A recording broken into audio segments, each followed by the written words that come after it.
policy.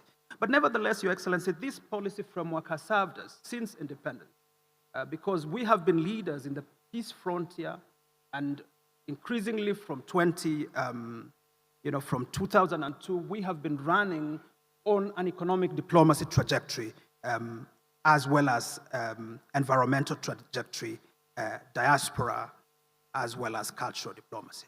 Next slide, please.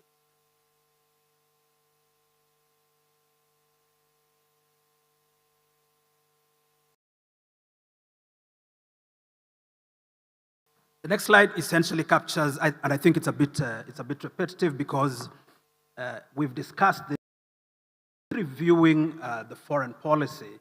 I think we asked what are the determinants, what are the drivers of this review process, and like I mentioned earlier, we looked at the external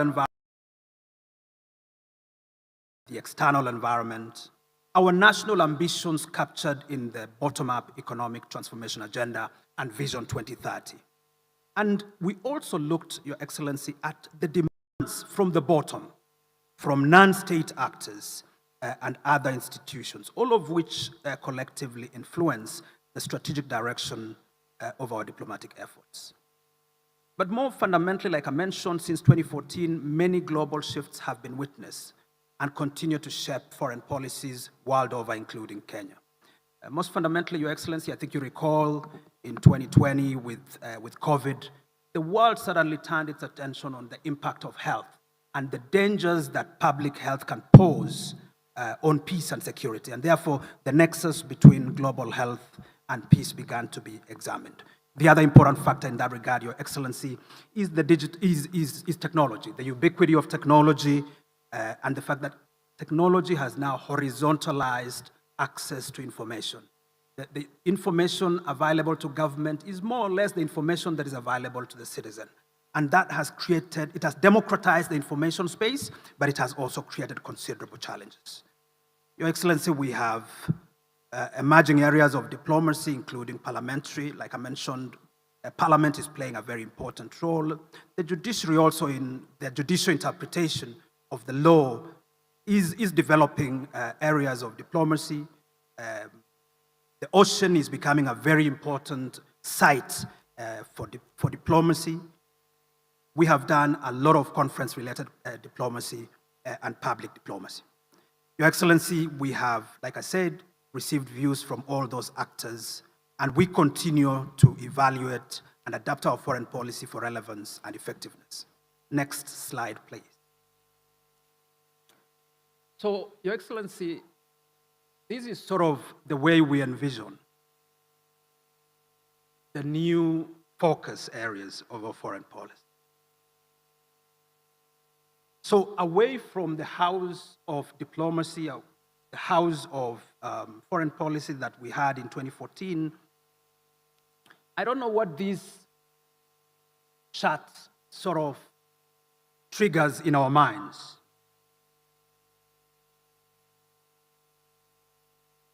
To me, I see a leopard skin in the variegated colors that you see.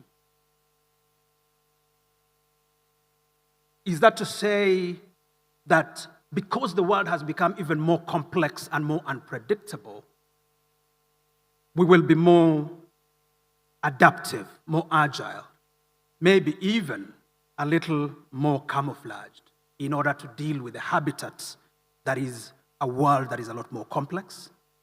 Or is it like some people have said, that this now looks like a plane that is about to take off, with global sustainability as the cockpit and the whole of government as the tail, and the two ends of bilateralism and multilateralism being sort of the wings that will enable our diplomacy to take off even much more strongly into the future. But again, Your Excellency, these are the focus areas of our diplomacy. The idea really being that we have tried to capture the non-linearity of the environment. We have also sought to capture the interactions between, for example, the diaspora and our social-cultural diplomacy. the role that our diaspora could play in global governance and in multilateralism.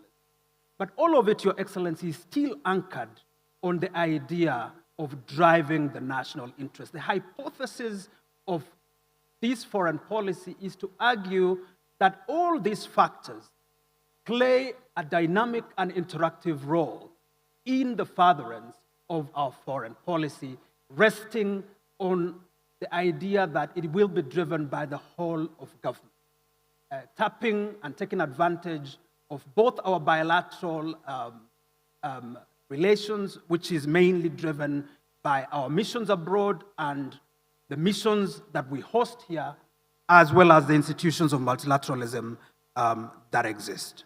Next slide, please.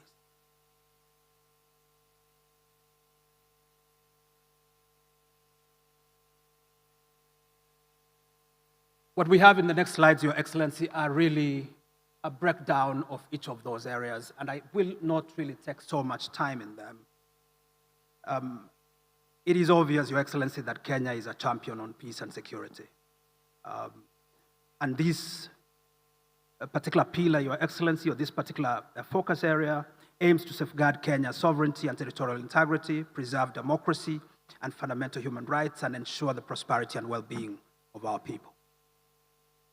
Your Excellency, the bottom-up economic transformation focuses heavily on the need to expand our economy and the opportunities available to our people, and that is why we have economic and commercial diplomacy, which seeks to achieve robust economic and commercial engagements in order to secure Kenya's socio-economic development and prosperity with a broad aim of becoming an upper middle income and industrialized nation.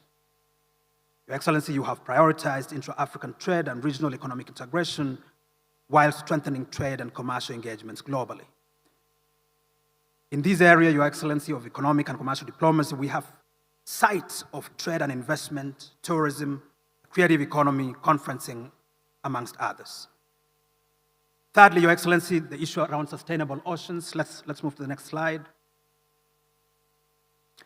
We argue that Kenya will strengthen her position as a regional and global leader in oceans and blue economy, and contribute meaningfully to global efforts in ocean governance. The main focus here will be promotion of sustainable development and management of the oceans and blue economy sector, enhancing maritime shipping, logistics, safety and security, promoting coastal and marine tourism. Your Excellency, Kenya will explore and develop ocean resources, protect marine and domain and boundaries, combat threats within the maritime sphere, enhance cooperation, and contribute to equitable sharing of oceans and marine resources and benefits. Next slide, please. Your Excellency, the focus of our policy will continue in the direction of enhancing our engagement around global governance and multilateral diplomacy, by which we will seek to provide proactive leadership in global governance by promoting equitable representation, multilateralism, and strategic collaboration to address emerging challenges and safeguard national interest. Kenya will continue to advocate for a more representative, fairer, and equitable international system that incorporates, reflects, and amplifies the voices of the Global South. Your Excellency, we will continue to work on the promotion of consensus building, respect for international law, and a rule-based international order. Next slide, please. On environmental and climate change diplomacy, Your Excellency, Kenya is a champion when it comes to matters climate change, because our energy security, Your Excellency, is predicated on green energy by and large. And when it comes to the environment, Your Excellency, Kenya is at the heart of environmental diplomacy by way of hosting UNEP and UN Habitat. And so the aim here is to promote global environmental sustainability through the preservation of natural resources, effective international collaboration, robust policy frameworks, and innovative strategies that support climate adaptation, biodiversity protection, and sustainable development. And we will seek to showcase our credentials as a global leader on environmental and climate change issues and renewable energy. On science and tech and innovation, Your Excellency, the aim here is to integrate various forms of STI to build a robust ecosystem to achieve Kenya's national interests and position the country as a key player in global technological discourse. Your Excellency, we will promote partnerships to support cutting-edge technologies, including AI, to create jobs, spur economic growth, and improve the welfare and living standards of Kenyans. We shall leverage on Kenya's commitment to international collaborations and partnerships aimed at attracting critical investments and fostering the exchange of knowledge for addressing global challenges. Your Excellency, the last two pillars are diaspora diplomacy, which my sister has spoken to quite a great deal, hinged on a conceptual framework that protects, engages, and empowers the Kenyan diaspora community to enhance their prosperity and that of the nation, and to leverage on diaspora to promote Kenya's interests abroad, including employment in strategic positions in regional and international organizations. On social-cultural diplomacy, the aim of which is to harness social-cultural opportunities in the international arena, especially through the promotion of social values, cultural heritage, and endowments as tools to build relationships, foster understanding, and influence other nations. The focus here, Your Excellency, will be on cultural heritage, sports, education, and global health diplomacy. In relation to the implementation and the monitoring and evaluation of this policy, Your Excellency, this is predicated on an efficient and professional foreign service, working in collaboration with other MDAs through a whole of government and society approach, both at the national and county governments. A monitoring and evaluation policy will be guided by the National Monitoring and Evaluation Framework. Your Excellency, other documents have been prepared to bolster this draft policy. A cabinet memo will come before you. And to implement the policy much more coherently, Your Excellency, it is proposed, and I know the Prime Cabinet Secretary will speak to this, that a sessional paper on Kenya's foreign policy be elaborated. We are also undertaking further reviews of Foreign Service Act 2021 and development of foreign service regulations.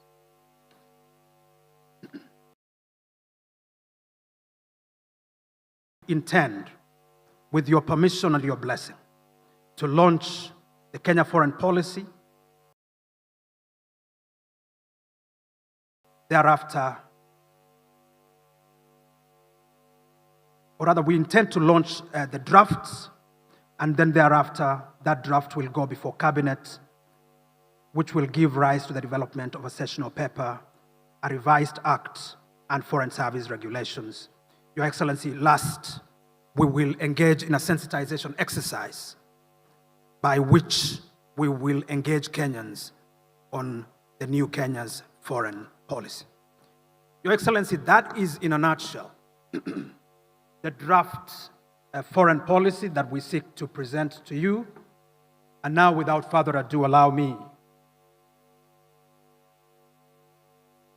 to invite to the stage His Excellency, the Prime Cabinet Secretary, to take it over from there. Let's put our hands together for the Prime Cabinet Secretary. Thank you very much.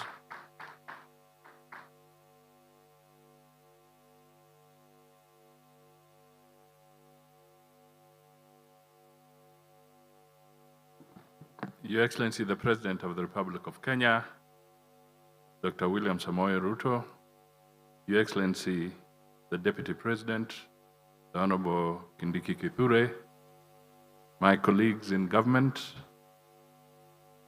fellow Kenyans and participants in this very business-like and short but critical consultation with the President, distinguished guests, ladies and gentlemen. Your Excellency, I can only say that the PS has done in running us through the outline of the emerging or evolving foreign policy. But why we thought that it's so important is because we want to be able to domesticate foreign policy. In the middle of this year, when the young men and women of Kenya were raising some concerns, they kept on asking this question, why does the president travel? Not looking at the end result, but why does he travel? It even migrated from why to the mode of travel. And in the process, critical aspects of what emerges out of proper engagement at the highest level was being lost in that conversation. So it is our desire that through this kind of interaction, under your leadership, Your Excellency, we can perhaps coin something that we might call foreign policy machinani, so that we can get the ordinary citizen, the young men and women of this country, to understand why it is important for a nation to engage with the globe. Try and imagine yourself living in a country with a dormant foreign policy. A nation that is like an introvert, does not interact with anybody, does not talk to anybody. What kind of nation would that be?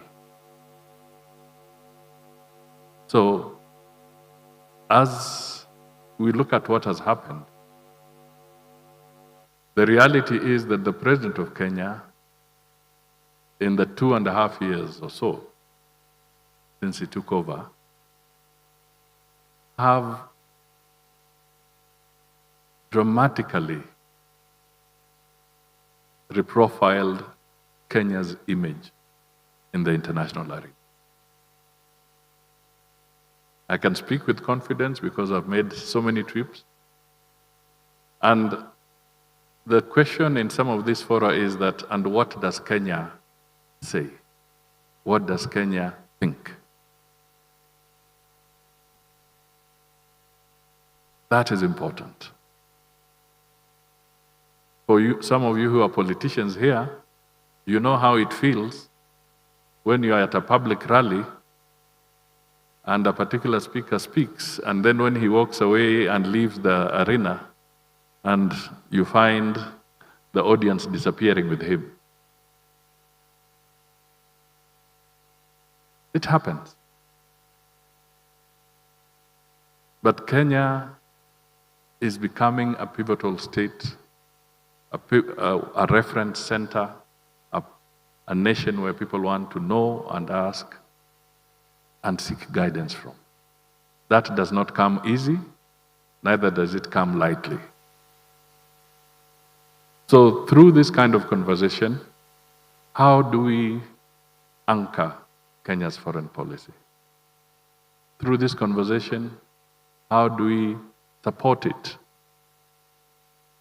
How do we make sure that the budgeting process of our nation properly supports the foreign policy initiatives, bearing in mind there are also competing interests in other sectors?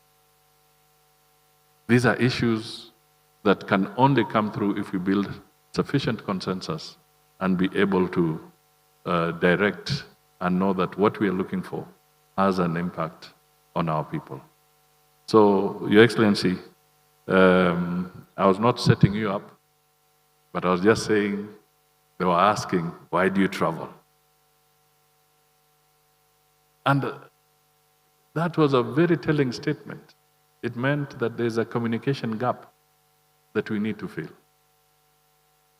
as a nation, so that the bulk of our citizens can understand why international engagements, why meeting international obligations is important, both for our sovereignty, for our security, and for our economic well-being. So I will not say any more, because the President will, we are eagerly waiting to hear from you and to guide us so that the final documentation really captures the mood, the tone, the thought, the punch that you desire for this country. It is now my singular honor to invite the Honorable KINDIKI, our Deputy President, to come and make his remarks, and then invite His Excellency the President.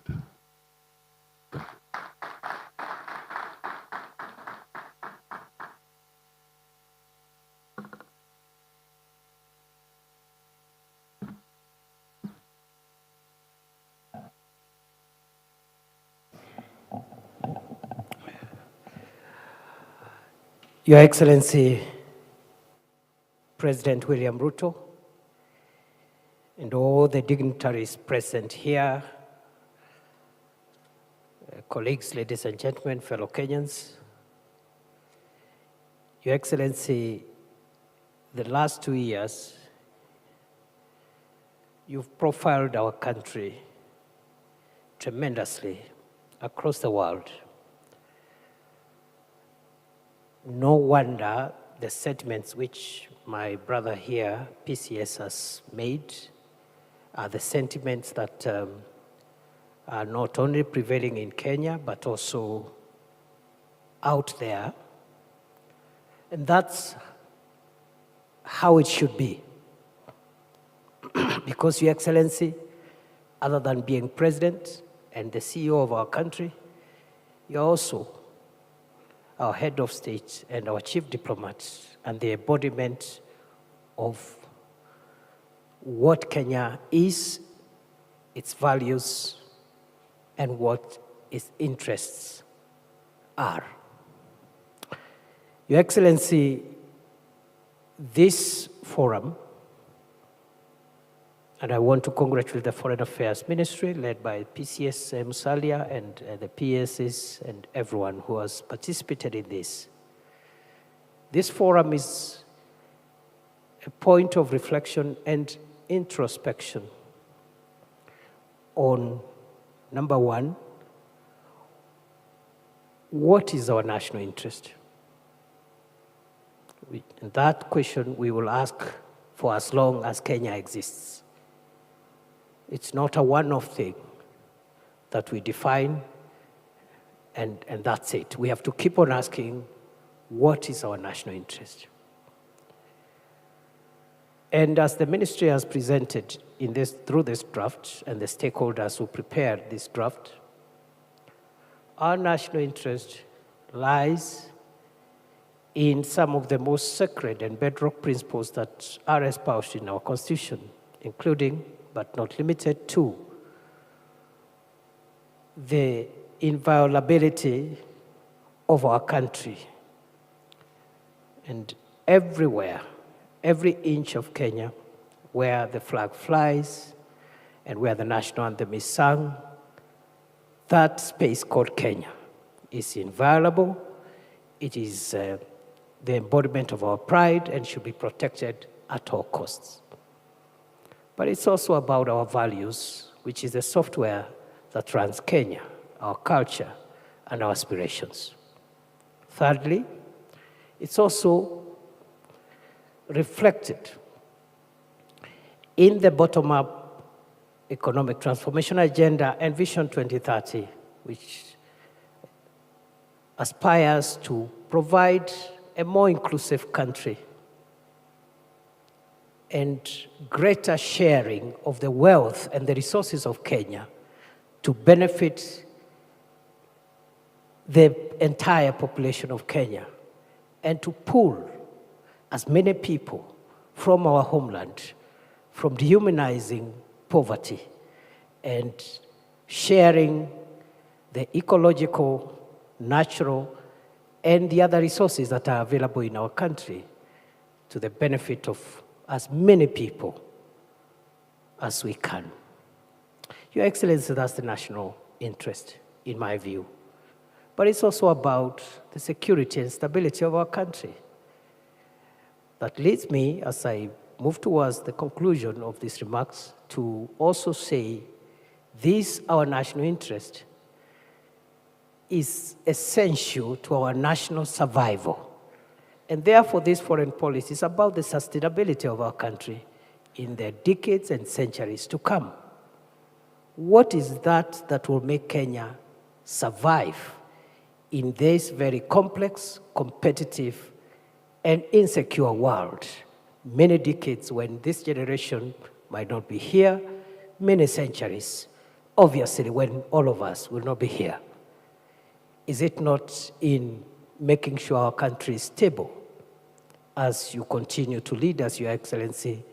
Is it not in making sure that we protect the resources in our country, make them available to the majority of the citizens, fight corruption and make sure that the national wealth is used to benefit the country, projecting ourselves and selling our image out there as a country which is good for investment, which is good for business, and which can attract the resources from outside this country to come and benefit our people? Those are the questions that this foreign policy review should help us answer. And therefore, I am very, very, very proud as a citizen of this country that we are reflecting on these things at a time like this, and at a time when we are witnessing many changes across the world, the stress around existing multilateral systems, the emergence of plural systems, as has been said here, and how do we harness all these divergent developments for the benefit of our country. And therefore, we would want to listen to Your Excellency and hear what vision you have for us, and how do we take cue, those of us who are serving in your administration, how do we take cue from that vision to help us navigate the interests of Kenya and make sure that we hand over this country to future generations, a stable country, united country, prosperous country that can sustain the shocks that are prevailing today and those that will come in the future. With those many remarks, Your Excellency, I want to request all my colleagues to be upstanding and welcome His Excellency the President to give us his vision with a round of applause.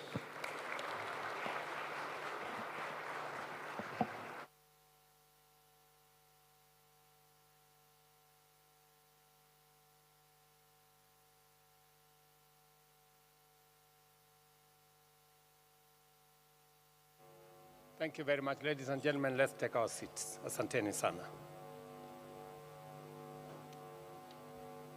Your Excellencies, honorable members,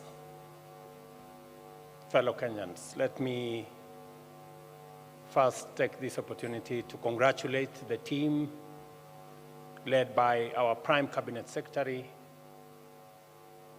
and the two departments of Foreign Affairs and of Diaspora Affairs for what I have seen is a job very well done. Congratulations from us.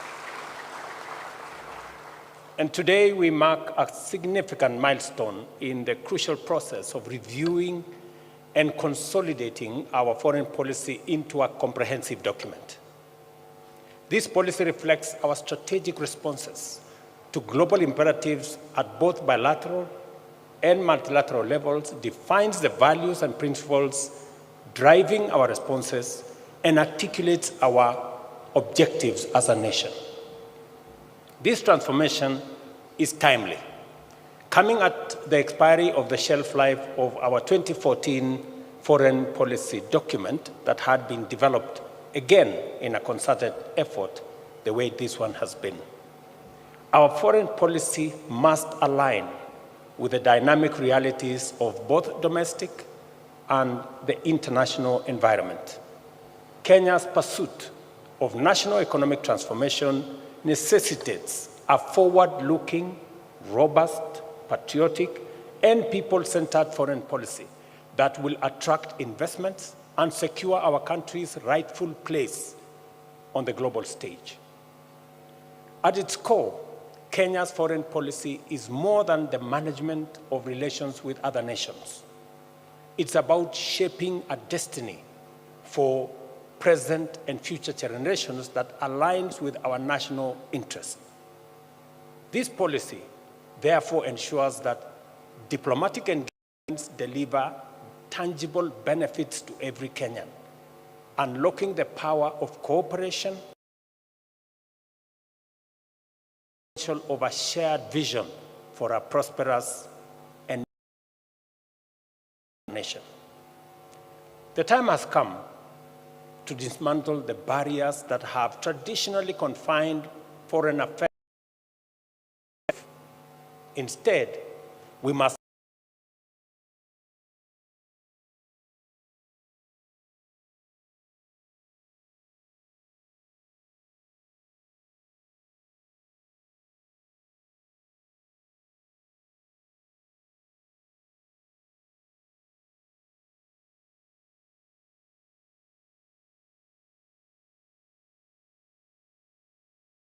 adopt a comprehensive, inclusive, civil society, faith-based organizations, our young. Let me say this, that each and every one of us, whether we are members of the judiciary, members of parliament, members of civil society, whether we are sportsmen, whether we are business people, we represent Kenya in engagements with others. And therefore, we have a diplomatic responsibility to represent our country well. Its ultimate aim, naturally, is to improve citizen welfare, drive national progress, and contribute to shared regional and global prosperity. Globalization has driven intensive integration and interdependence, blurring the line between domestic and foreign policy. This makes it imperative to redefine and reestablish a distinct, comprehensive foreign policy framework. And this is the exercise this ministry is engaged in. The new foreign policy document outlines clear objectives, identifies emerging trends, and proposes effective responses to global dynamics. It incorporates mechanisms for implementation, monitoring, and evaluation, ensuring that our diplomatic sector serves as a catalyst for Kenya's prosperity. Notably, it highlights opportunities in emerging fields, such as the digital diplomacy and climate diplomacy. As you all know, we progressively have raised Kenya's diplomatic profile. It is the reason why, for the first time in Nairobi, we held the first ever African Climate Summit in Nairobi. And I did it specifically because Nairobi is the environmental capital of the world, and we must lead in matters environmental diplomacy.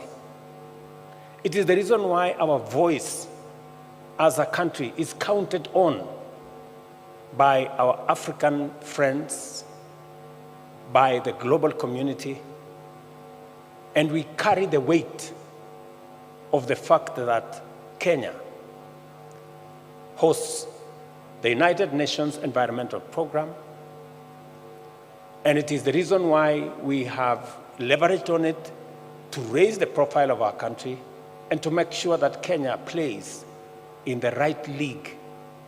And I am looking forward to the Ministry of Foreign Affairs continuously managing that space in a manner that profiles Kenya positively. Without a doubt, economic diplomacy remains central to our foreign policy. Kenya's position as a regional financial hub, backed by a strong banking sector and hosting the largest World Bank station outside Washington, underscores its importance.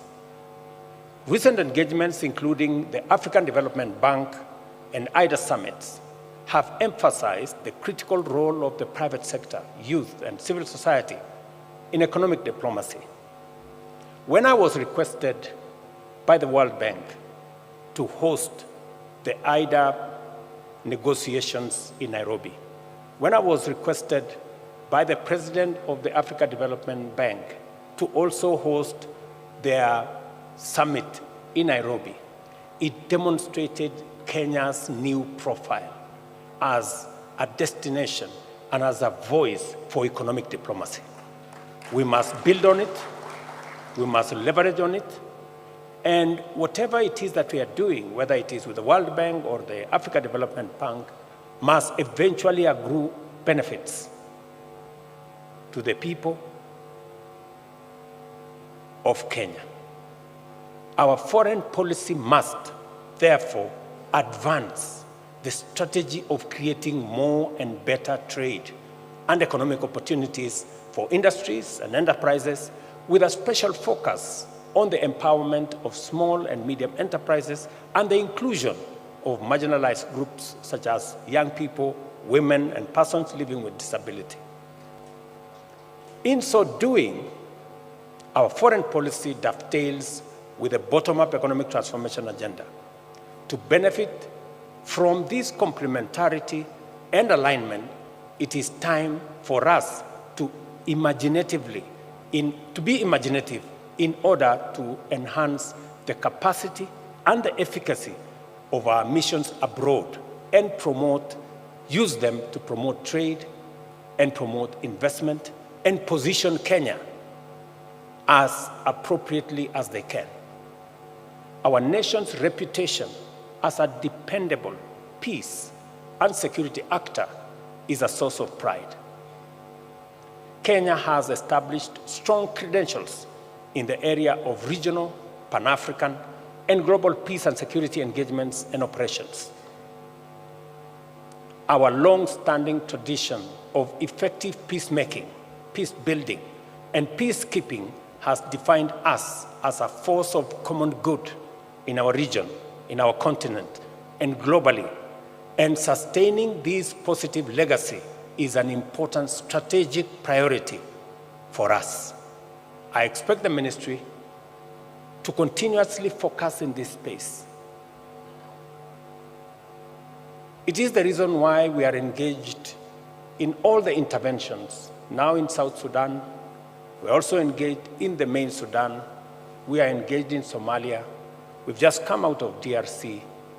And the global community approached Kenya to take our place in Haiti. It was not because of any other reason. It was because Kenya has positioned itself as a country that understands peacemaking, peacekeeping, and peace diplomacy has been, over time, a place where Kenya excelled. And it is our intention, and I'm sure you will put into the finer detail of this document on how Kenya can leverage on that space to make sure that we not only play our role, but we also profile our country positively. This is why, at the moment, Kenya is leading the UN-approved multinational security support mission in Haiti and mediating peace efforts in different parts of our region, including South Sudan, as I have said, Sudan, and across the region. We are determined to remain a peaceful nation, at peace with ourselves first, at peace with our neighbors, and also working with friends across the world. Under the Shirika Plan, which is another huge invention of Kenya, our innovative refugee program, we aim to transform camps into integrated settlements, setting a global standard for sustainable and affirmative humanitarian response. I had, for example, an engagement with the UN representative of Matters refugees, and they are working with other countries that have refugees, learning from Kenya how to integrate refugees and how people who have lived in a country for 30 years cannot continue to stay in camps, how we can integrate them into society and how we can use them as a force of good. And we are making huge strides in that space. I hope this policy document will capture the innovative measures we have taken with our refugees, use them to profile our country, use them for matters diplomacy so that we can contribute to the welfare of not just refugees in our country, but refugees living everywhere in the world. Ladies and gentlemen, we are not new to climate diplomacy. Our country has a long and proud tradition of environmental diplomacy that dates back to our earliest years as a republic. By 1972 Copenhagen Summit, our voice and stand with respect to ecological stewardship, biodiversity conservation, and environmental sustainability was distinct and well-defined. We have sustained efforts to consolidate our role as a champion for conservation in the face of relentless global warming, which has ushered in unprecedented climate change. It has become imperative that we take a strong stand to promote urgent and effective climate action locally and globally. As chair of the Committee of African Heads of State on Climate Change, I had the honor, as I informed you earlier, of co-hosting the inaugural Africa Climate Summit in Nairobi, which produced the landmark Nairobi Declaration, a collective position of Africa's pathway to climate action, sustainable investment, and green industrialization. Kenya's role in shaping global climate conversation is a testament to our commitment and our dedication to matters climate. Kenya's engagement in global health diplomacy is also guided by lessons learned from COVID-19 pandemic and our commitment to enhancing inclusion and equity by promoting public and private investment to expand access to quality healthcare, address disparities, and strengthen domestic health systems while partnering to address pandemics and emerging public health challenges, not just in Kenya, not just in our region, but globally. As a national policy priority, Kenya is committed to sustaining its strong contribution to deepening regional integration through various initiatives, including the accelerated implementation of the East African Treaty and protocols, as well as promoting the free movement of people, goods, and services across borders. This commitment extends to our obligation under the Common Markets for Eastern and Southern Africa, COMESA, the Tripartite Free Trade Agreement that again came into force this year in May after meeting the threshold, and our efforts to actualize the Africa Continental Free Trade Area. To this end, we have adopted a visa-free policy and the Pan-African Payment and Settlement System to facilitate free movement and promote intra-Africa trade. Let me say this with clarity, that we have championed, we've taken the front line in making sure that Africa trades together, works together, and we ease movement within this continent. It is our voice and the recognition of Kenya's contribution in matters diplomacy around African integration that led the Africa Union in the 37th summit in Addis to ask Kenya to lead the way in reforming the Africa Union to make it a fit-for-purpose organization that can speak to the interests of Africa, the aspirations of the African people.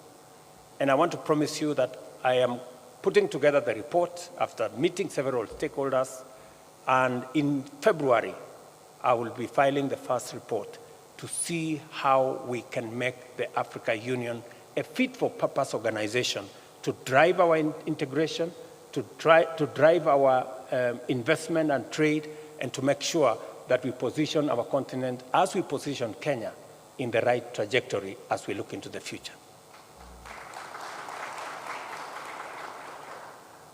On continental leadership and governance, Kenya upholds the Africa Union's Constitutive Act, champions the Pan-African principle of developing and applying African solutions to African challenges, and vigorously promotes Africa's interests and positions in multilateral fora and on the global stage. As I have told you, as the current leader of the AU institutional reforms, we are committed to establishing a well-financed, assertive African Union capable of addressing the continent's challenges and advancing its strategic interests. Despite numerous challenges that have put multilateralism in a crisis, Kenya's commitment to multilateralism endures, and more than ever, we are now invested in strengthening it at both the regional and global level.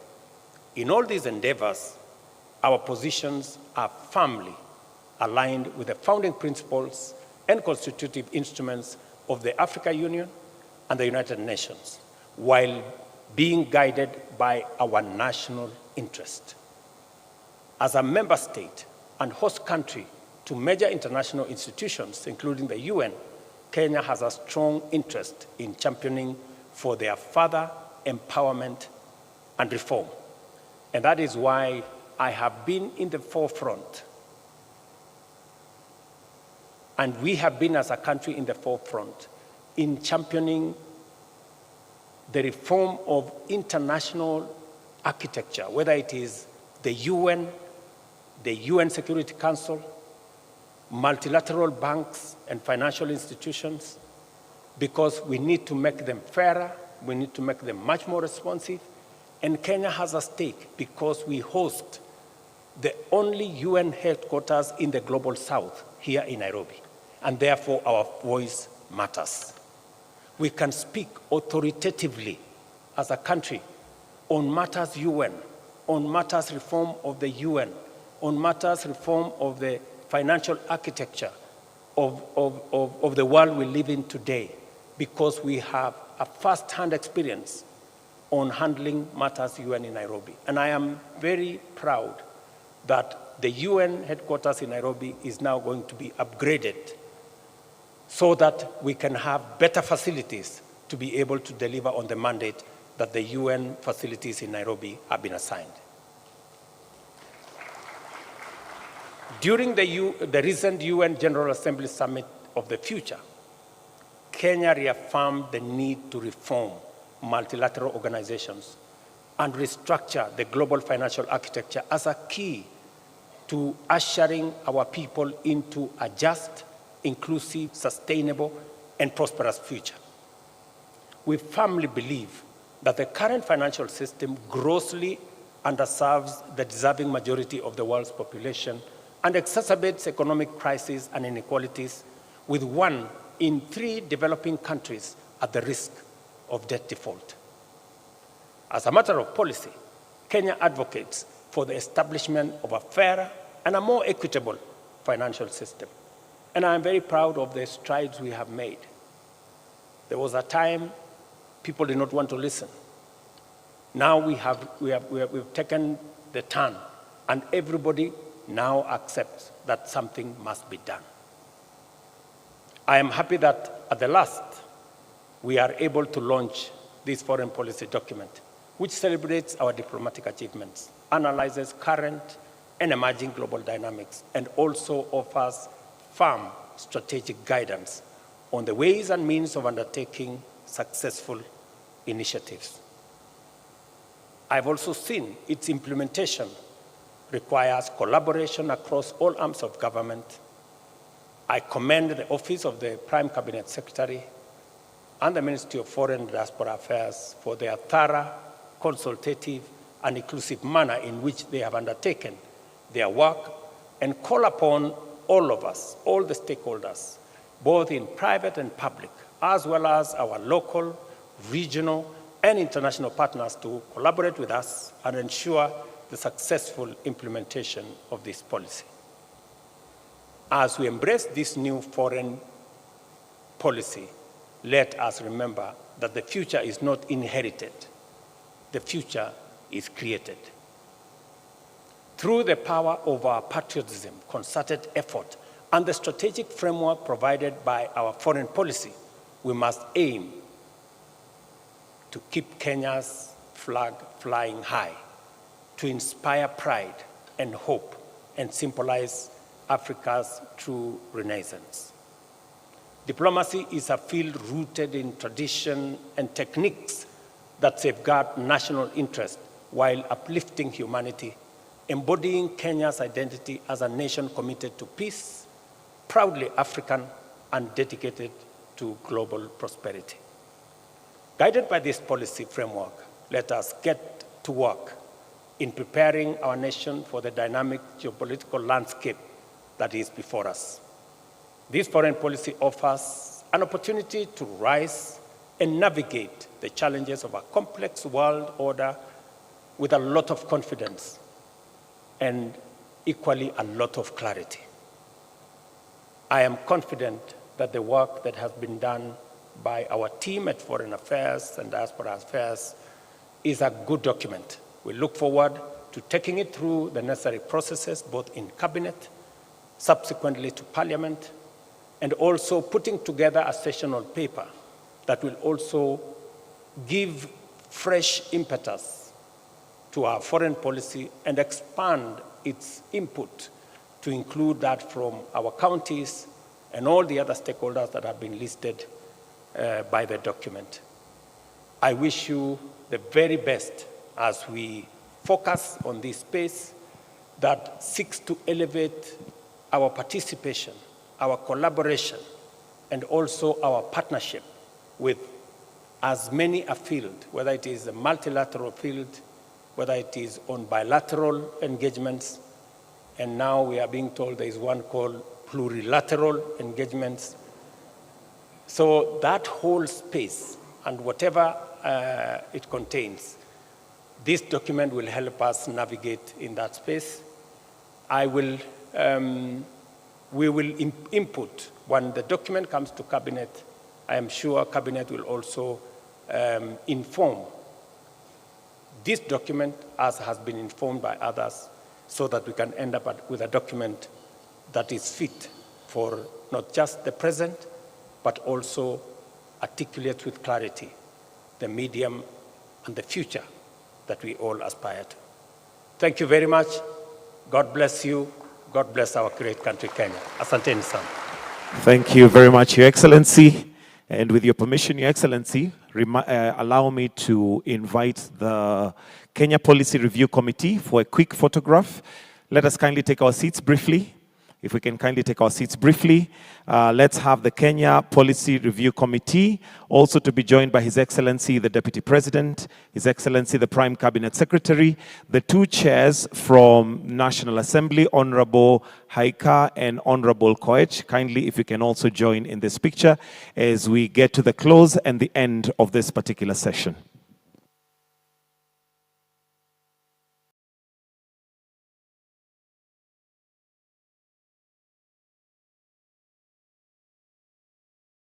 We'll have two rows. PS Diaspora, if you can come on this side, please. Then we'll have PS MFA on that side.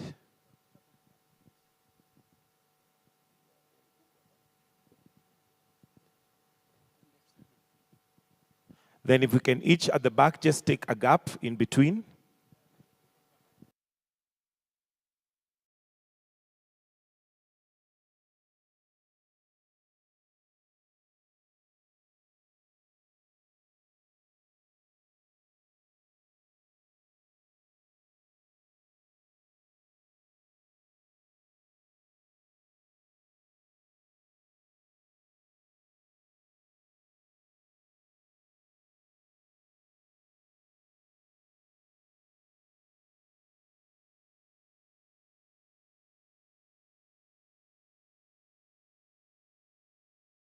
Is our national anthem.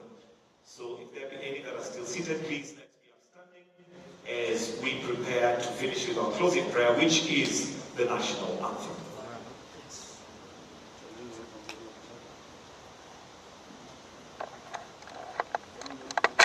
The national anthem.